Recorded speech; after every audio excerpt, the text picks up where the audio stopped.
What's up guys, Ronnie here and welcome. And for the people that don't know me, I've been playing Etheria since the launch, finished last season on rank 4. Now this season I've only really played one session here, managed to push up quite high so far. Of course it's just earlier season, doesn't really matter that much, but just wanted to get out my credentials here. Now, as for the tier list, very important for you guys to note, this is not just something that you can just take at face value and think, okay, I would just pick all of these units here without thinking. No, I will give you the reasoning for the placements, I will give you the how you kind of want to draft and everything, because the main thing that you need to consider here for this tier list and for this rankings, as you can see here in this tier list, is going to be the meta.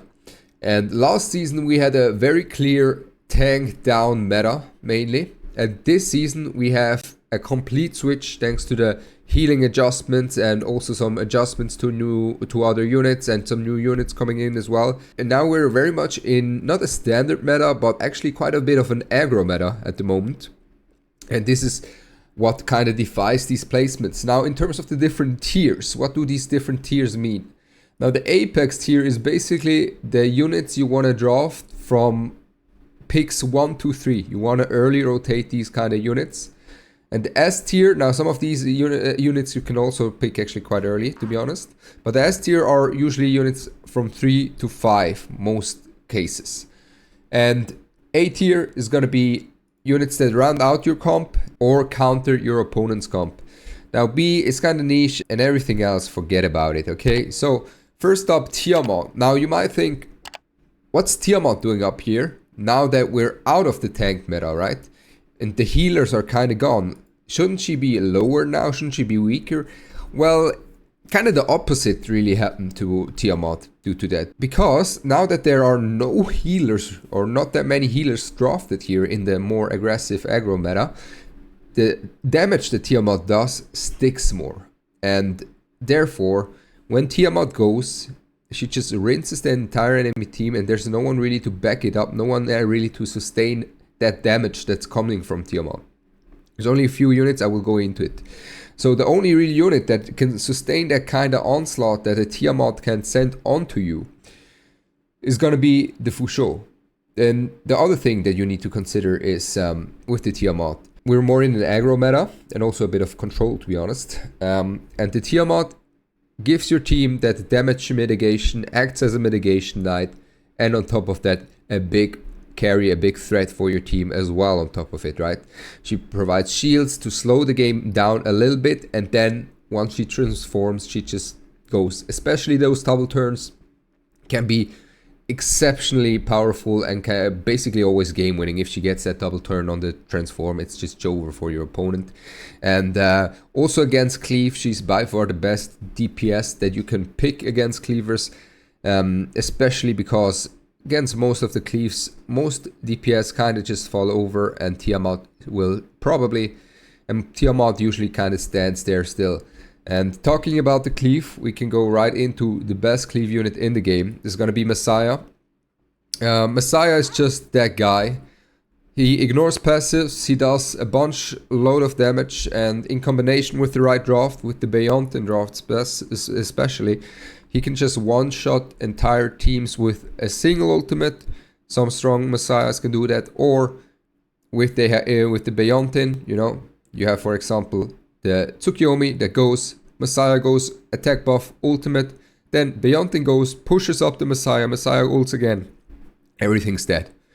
So Messiah can be very oppressive, and the way you beat him is very hard. It's very hard to survive him or to disrupt him, as one way to disrupt the Messiah specifically is going to be something like a Red Rin with a Lighthouse, Strive, and a lot of speed. The issue then becomes, though, first up, the Red Rin still needs to hit her debuffs. If she doesn't hit those, well, you just still lose. And on top of that, even if the Red Rin, let's say, pushes up and CCs the Messiah and his team, it doesn't really matter if, for example, your DPS were maybe a Holden and a Rahu, and the Messiah just killed both of them, right? It doesn't really matter then.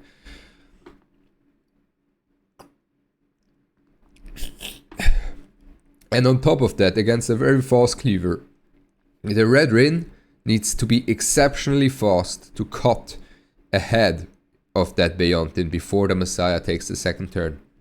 Because if the Messiah gets the second turn within his cleave, without being disrupted, he's gonna empty the entire field.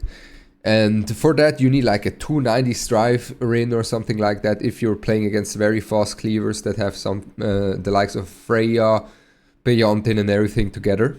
This is also why, for example, the Red Rin is only down here and not higher. She's a very niche counter pick, and even against the Messiah there needs to go quite a few things into her favor that she actually is going to be able to win you the game there.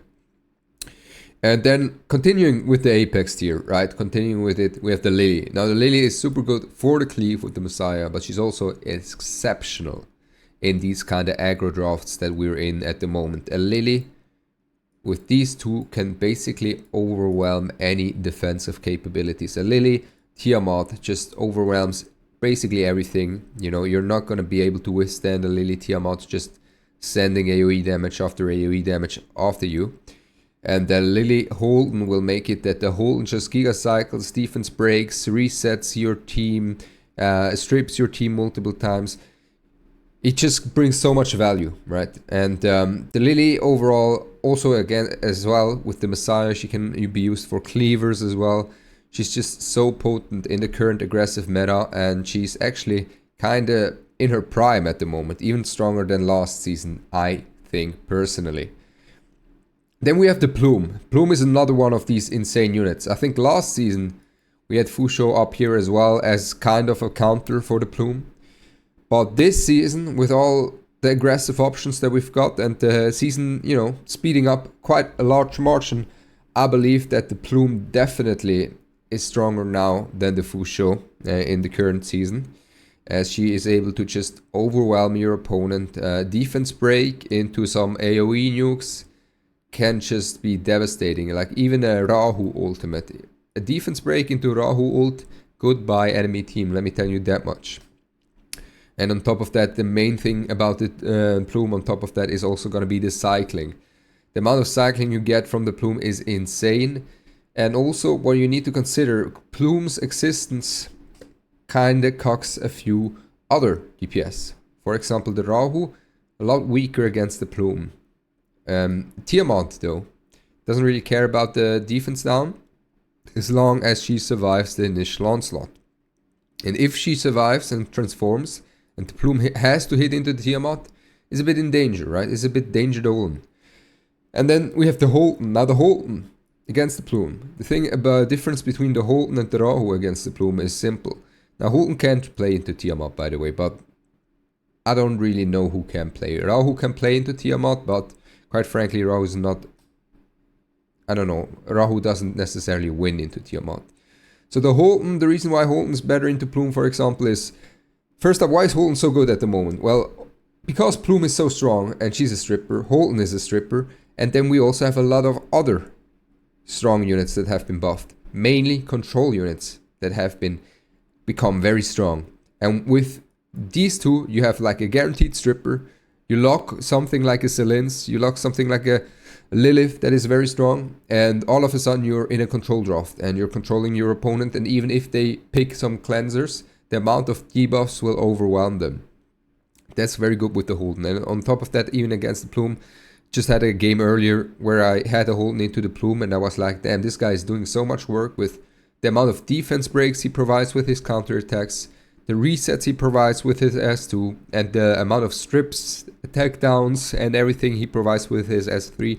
The amount of utility this man has in his kit is just insane. And I've already touched on it a little bit earlier. The control, right? We have these strippers here that are super good in the meta. They are neutral picks, they are early picks, and together with strippers and debuffs on top of it, with some control on top of it, it's very hard for the cleansers to keep up with the control. First up, Celince. I think Celince and the Lilith are kind of crazy at the moment. I think Celince and Lilith are kind of crazy at the moment. Now the Celince shield and reflect damage makes some units just basically kill themselves when they attack. which is kind of crazy, but that's not all about the Celince. The massive shield you get at the beginning of the fight is very good in the current meta as well. As like I said, if you have a bit of more of an aggressive aggro draft against yourself and you have that shield at the beginning, it helps you stabilize, it helps you slow down a little bit and get your draft to do your thing. And then on top of that, with these strippers and the Celince is immaculate. The amount of value you get disabling all of these passives with the Celince is just super strong. She disables the cleanses from a Linglo. She completely butchers Sonya into the ground. And Doki Doki can kinda keep up with it. But honestly, I think Doki Doki, when you're forced to pick the Doki Doki, you're usually already a bit at the back foot. But Doki Doki can cleanse the Celince debuffs. Then with the Lilith, just so good, honestly. You can draft her and you can also draft her into cleansers. That's how good they are. That's how much value they provide. Because the Celince, like I said, she provides the reflect damage as well. She overwhelms your opponent with the debuffs anyways. And she provides the shield. So it's not just the debuffs. And the Lilith is not just the debuffs as well. It's also the resets. The resets are extremely viable. And the pushback on top of that from the S2 and the damage. Now that her damage is very strong, she doesn't only need to do damage through these bombs, and especially with these two early and then these two, she has a lot of potential and she works very, very well. Then we have the Rahu, and the Rahu is not on par as these two, that's right, and I'm not even sure if he's on par with these two, honestly. I value Lilith and Celince more at the moment, as the Rahu. Oh, look at that. These two line up with each other. But the Rahu, the issue I have with the Rahu is, of course, he doesn't really do something against control. Of course, he's a DPS. But he does a lot of damage, which is great. But he doesn't really have that good of a matchup against Plume. He doesn't really have that good of a matchup against Holden. Doesn't really have that good of a matchup against these either. And against the Tiamat, he has a good matchup, but the Tiamat can still win. So you see this. And he also doesn't want to be paired up with the Lily. So the Rahu, honestly, not too high on him at the moment. Who I am still quite high on is these three utility characters here. As, like I said, now we're more in an aggressive meta. The Veronica is very well suited for this because if you have a Rahu, if you have a Holden with Artisan and the Veronica just steals the Artisan shield, you have so much sustain. On top of that, the two healers that are at the moment drafted are basically these two, right? And the Veronica has very good matchups here as well, as she can just deal a lot of damage even if the Fushu ult is up with her S2, and on top of that, she can steal that shield from the Fusho as well. And on the Linglo, she can just steal all of the buffs that Linglo provides as well. So she's kind of in her prime at the moment, especially with these aggro drafts. She usually wasn't able to keep up with the sustain as long as a healer like Asanya does. But at the moment, you don't need to keep up that long with the sustain. So the Veronica there, just super strong at the moment, super valid in the current meta. And then we have these two healers. And now these two healers, they both fulfill a bit of a different role. First up, the Fusho still gives you a lot of cycling, gives you the shield, and is basically the best way to keep you alive for a longer period of time. And then we have the Linglo. The problem is, if you commit a bit too early without the Linglo, it's very easy for your opponent to abuse that Fusho by just picking these kind of control units here. And then you don't have a cleanser, and then you need to go later down the line and try to pick a cleanser like this, you know, or something like this plus a Fusho. You don't really want to have both of these, to be honest. And that makes your draft a bit harder, right? And then the Linglo, she can cleanse, but she doesn't give you the survivability of a Fusho, for example. And this kind of the drawback on the Linglo. So both of these have their own drawbacks and strengths and weaknesses, of course, in their drafts. Then the Rahu, I already touched on. And now these 4 are kind of an aggressive squad. Now, what was Yelly doing up here? At the beginning, I would have put her here, but today I played a game against Celince. And this man's Yelly just one-shot my Holden with only 2 follow-up attacks, by the way, without an attack buff. I was like, hey, am I in the wrong movie here? But yeah, apparently the Yelly buffs did something. Apparently Yelly just is built like that, or maybe Celince's Yelly is built like that. But that enlightened me. So Yelly still gonna be, after Messiah, the most flexible cleave unit, I suppose. We're gonna go into the new units as well. And then the Mio, very good late pick. Or if you're a cleaver, you can also pick her earlier. But in the turn 2 draft, very good late pick to punish no cleansers. Has a lot of control. You can run her Jackal Guard. You can run her still on Codex if you want to, and try and overwhelm your opponent. Then someone that I haven't seen that much quite yet, but I think is gonna be insane, is Nahor. Now, if your opponent doesn't have any capabilities to deal with debuffs, and Nahor goes and applies that AoE defense down and freeze, together with these aggro drafts that we have in the current meta, well, everything's dying, right? Everything's dying. And he's not going to miss now that he's a multi-hitter.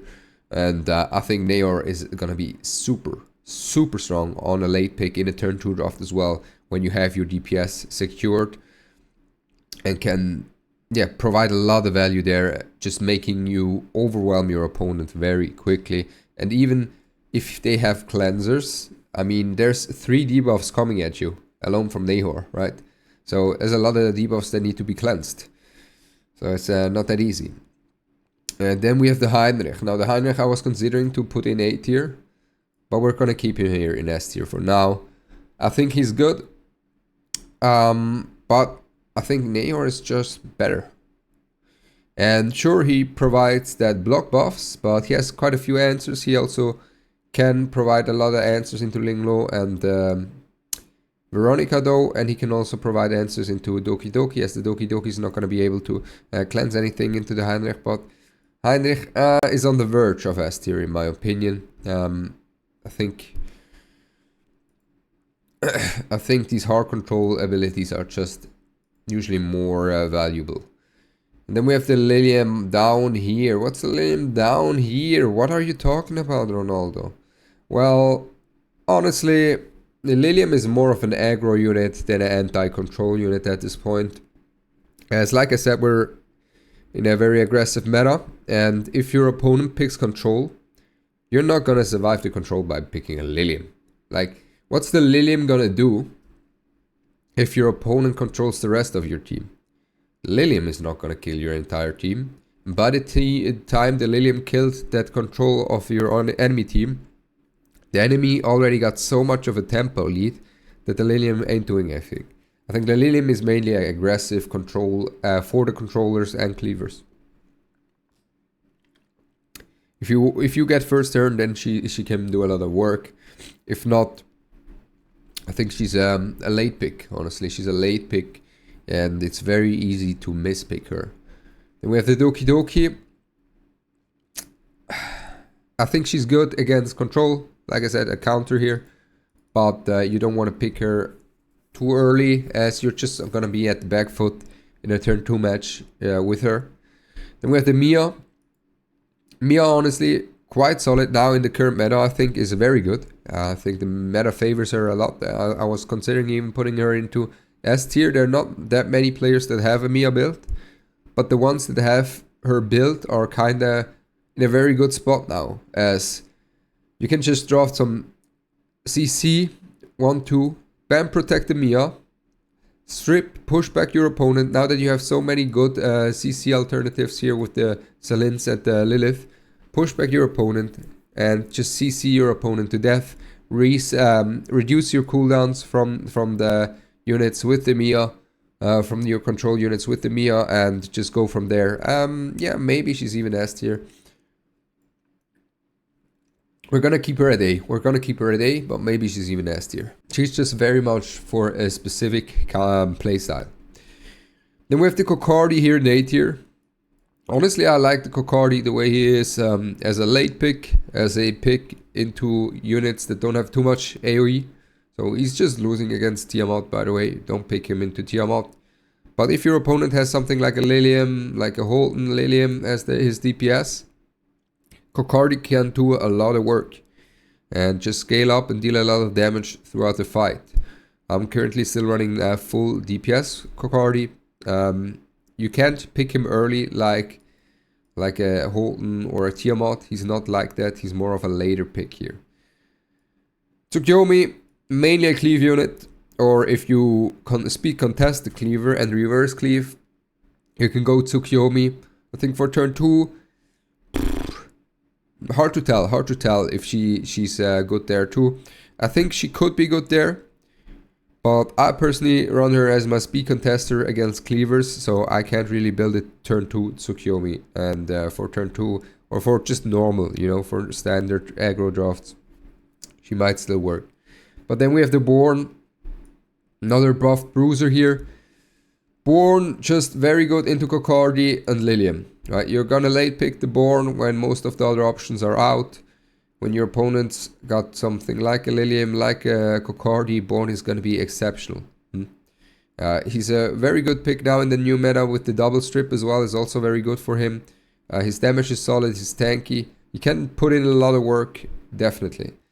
But in a DPS department, he's not gonna keep up with the Tiamat, of course, who is, right? And he doesn't really have that great of a matchup against these top upper class units here in the Apex and S tier overall. Outside of Holton, he has a decent matchup, but even against Holton, with the advantage he has against Holton, he can still lose against the Holton. Then Shiada. Shiada is actually also another late pick, kind of like the Kokardi, like the Born, where you can pick her later down the line. For example, if you see your opponent is not too aggressive with his DPS, and he has something like a Kokardi as a DPS, he has something like a Holton as a DPS, and you think you can survive the initial onslaught with your team, then Shiada can do a lot of work. Her damage is very high, her sustained damage is very high. You just need her to survive the initial onslaught of your opponent. And I honestly think that Shiada, you might actually want to be the one who gets turn 1 to draft her. And you want to be the aggressor when you pick the Shiada. And you have the tankiness just as a bit of a reassurance for her to just aggro your opponent down. Then Freya, just a speed contester against cleavers. She works also against some CC cleave. She can also put in some decent bonus help there as well. I like her in that note. That's the main use case for her. Beyontin, at the moment, mainly just a cleave unit. You know, you just reset the Yelly, you reset the Messiah, and they go again. Then Aya, full anti-control. You're just, again, another late pick here. If you see your opponent just drafting a lot of debuffs, you can put in the Aya. She's going to cycle your team. She's going to cycle herself. She's going to cycle their turn meter, their cooldowns and everything, and heal them. So on that note, she's definitely nice to have for that. Hoyan, counter to Yelly Cleave. That said, if the Hoyan is CC'd, she's not going to do anything, right?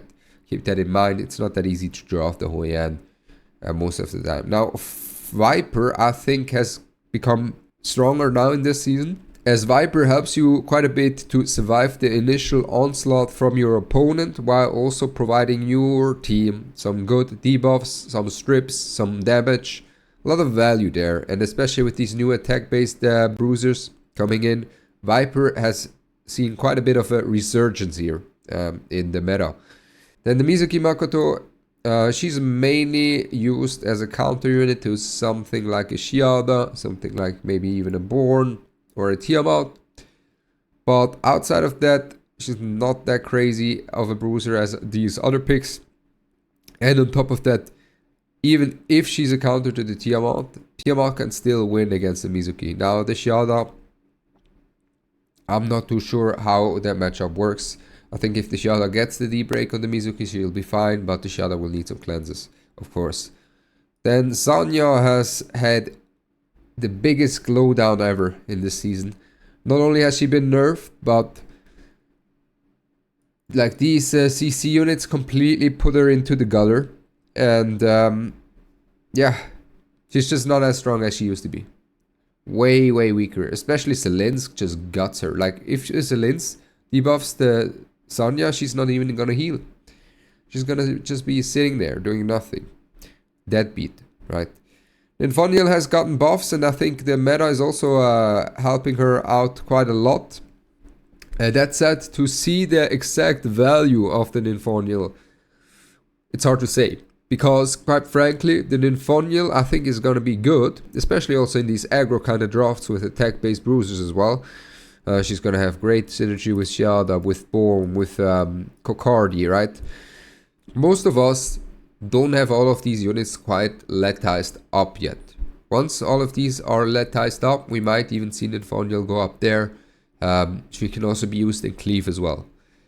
Then Red Jockey, I don't really see when you would pick her, but I just put her into A tier. Just like the Red Kochi, you can put him in there for Cleave. I think for Cleave he can work, especially Lilium Cleave is quite nice. As the Lilium goes, ults someone, gets them low. The Red Kochi resets one turn, just one turn, cooldown. Makes the Lilium take her turn immediately again. Lilium goes. As twos that unit that is already low. Full stuns everyone because she kills off that unit. Then Lilium goes again afterwards, after everyone is not stunned anymore. Gets another unit low life. Then Rekachi comes in again. Pushes her up because you're on him on Codex. She's gonna nuke that unit down as well. Full stun everyone as well. And at that point, the enemy is so far behind in tempo, he's not going to be able to keep up. Batsby and Mizukimori. Mizukimori, pure CC unit, and Batsby, CC Cleave at the moment. I haven't really played much against Batsby. I feel like Messiah and the Yeli are a bit more threatening, and they're also a bit more freer in their drafts. Batsby needs a lot more setup than these two. That said, the Batsby damage is crazy. Batsby damage is crazy and is not to be underestimated. Then the Real Mocha, I know a lot of people here, they preach about the Real Mocha. Now they've been preaching about the Real Mocha ever since season 0, and I've yet to see one. And until I've seen it, you know, I believe it once I see it. I'll leave it at that. Hellkid is not an anti-CC unit, but mainly an aggro unit at this point. But because, like I said, these two are strippers and are meta, and then you also have this guy who's a stripper, and this guy who's a stripper, and this girl who just takes his shield, gives everyone his shield. In normal bruiserish or aggro and standard drafts, yeah, meh. You know, not gonna pick him. Valerian has good synergy with the Shiada. That said, the Shiada, you know, the Valerian is not a good enough unit, I think. You know, the other units, if the Valerian will give your team some cycling as well in her passive, you know, turn meter push, then all of a sudden Shiada might be super strong if you can just lock a Shiada, and then you have Valerian as a super good support for her. But because she's not that crazy of a support, Shiada is also not higher on the list, for example. Kraken, yeah, meh. Why would you ever pick Kraken if Nahor exists? Then Rosa, decent. You can make her work. She needs a lot of speed tuning, but it's just a lot easier to make the Yeli work than the Rosa. Then Dorothy the Wisher. You could put her into knee counters rather comp. You can run her in the Messiah Cleave. You can run Dorothy in the Messiah Cleave, and that can work for you. Then we have, yeah, Kazuyo, meh. You know, you can also mostly for the damage increase on the sleep on a Cleave setup. Control unit again, meh. Then we have a push up for Cleave. We have a Rev Cleaver. We have Tsumoto. he's decent. And the other Kazami, Kazuyo, yeah. And the rest are kind of bad, to be honest. I don't think they're that good. Maybe the Indian bout and the Jiaki, they're both into niche, but nothing too crazy in my opinion. And this is already the tier list here for you guys. This is everything summarized, my opinion on these different units, a little bit of an outlook for you guys in terms of drafting, in terms of meta and everything. I highly appreciate a like and subscribe. And yeah, this is the final list. Wish you all a blessed day. I'm Ronnie and I'm out. Peace.